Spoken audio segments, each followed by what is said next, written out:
Monsieur Hiromasa Ikeda. Dis-moi, j'ai entendu dire que tu tenais absolument à voir Monsieur Hiromasa Ikeda prendre la tête de la Soka Gakkai mondiale. Pourquoi ce choix précis et d'où vient cette conviction? C'est le fruit d'un long cheminement spirituel.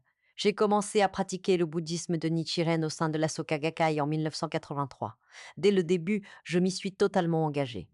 La pratique quotidienne, l'accueil chaleureux des amis aux réunions et une recherche constante à travers l'étude des écrits de Nichiren Daishonin, de Tsune Saburo Makiguchi, de Josei Toda et de Daisaku Ikeda. Grâce à tous les documents que je pouvais trouver, car à l'époque, il y en avait peu, tels que les lettres de Nichiren, sa vie, les écrits de ses successeurs, jusqu'à nos jours. J'ai découvert le cœur et le courage de tous ces êtres exceptionnels qui ont œuvré pour le bonheur des individus à leurs époques respectives. Mais le tournant décisif concernant Hiromasa s'est produit en 1998. Que s'est-il passé à cette époque? Ce n'est qu'en 1998 que j'entendis parler pour la toute première fois de Monsieur Hiromasa Ikeda. Grâce à mes lectures, je découvrais qu'au-delà du lien filial, il apparaissait avant tout comme le disciple modèle, d'une fidélité absolue envers son père et maître, Daisaku Ikeda. C'était une période particulièrement lourde et confuse. En France, de nombreux pratiquants peinaient à se remettre de la trahison du grand bonze de la Nichiren Shoshu, Nikken. Dans certaines réunions, on évitait prudemment d'évoquer le maître. Certains, lorsqu'ils parlaient du président Ikeda, en retiraient même le titre respectueux de sensei, pour ne citer que son nom de famille, ce qui me mettait profondément mal à l'aise. Daisaku Ikeda n'était pas revenu en France depuis 1992, et beaucoup de pratiquants en dehors de moi souffraient de cette situation et priaient afin que Daisaku Ikeda revienne. L'esprit de maître et disciple semblait s'effilocher. Pour réagir et préserver cet esprit, je compilais moi-même les discours de Sensei pour les distribuer aux membres. Malheureusement, Sensei ne reviendra plus jamais en France. C'est alors que, au détour d'une lecture de La Révolution humaine, écrit par Daisaku Ikeda, que je découvrais un passage sur le président Josei Toda qui m'a profondément saisi. Quel était ce passage? Toda y évoquait la naissance du premier fils de Daisaku Ikeda, Hiromasa, et avait composé pour lui un poème prophétique.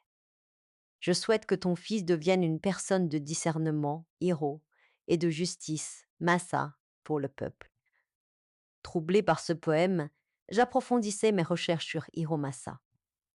C'est ainsi que j'ai découvert qu'il est né le 28 avril 1953, soit exactement 700 ans jour pour jour après la toute première proclamation de Nammyoho Renge-kyo par Nichiren Daishonin le 28 avril 1253.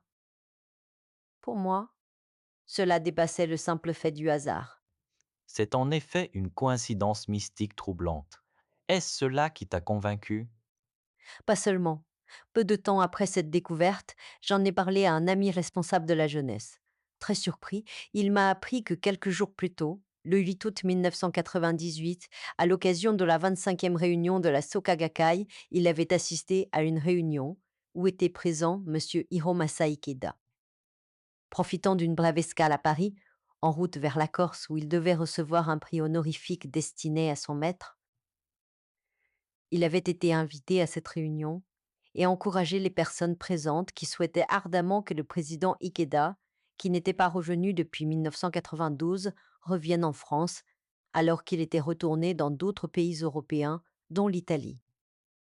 Cet ami avait pris des notes complètes du discours et a accepté de me les transmettre. À la lecture de ces paroles, j'ai ressenti un choc spirituel d'une intensité inouïe, un avertissement à la fois sévère et bienveillant, porté par la fidélité absolue d'Hiromasa envers son père et maître. Que leur avait-il dit exactement lors de cette rencontre du 8 août 1998? En découvrant ces mots retranscrits, c'est toute l'intensité de cet instant qui refera surface. Ce texte me touchera très profondément, résonnant en moi comme une onde de choc intime. À travers ces encouragements, je ressentirai bien plus qu'un simple soutien. Ce sera un avertissement à la fois sévère et bienveillant, guidé par une exigence inébranlable, mais porté par un grand cœur débordant de bonté. Ces encouragements qu'il déploiera avec force à tous les pratiquants présents lors de cette réunion semblera s'adresser directement à mon âme.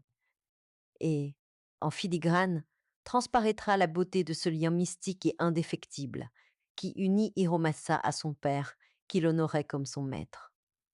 Une transmission vivante où chaque parole devient un pont entre les générations, la fidélité et la quête spirituelle la plus haute, cette relation indéfectible entre le maître et le disciple.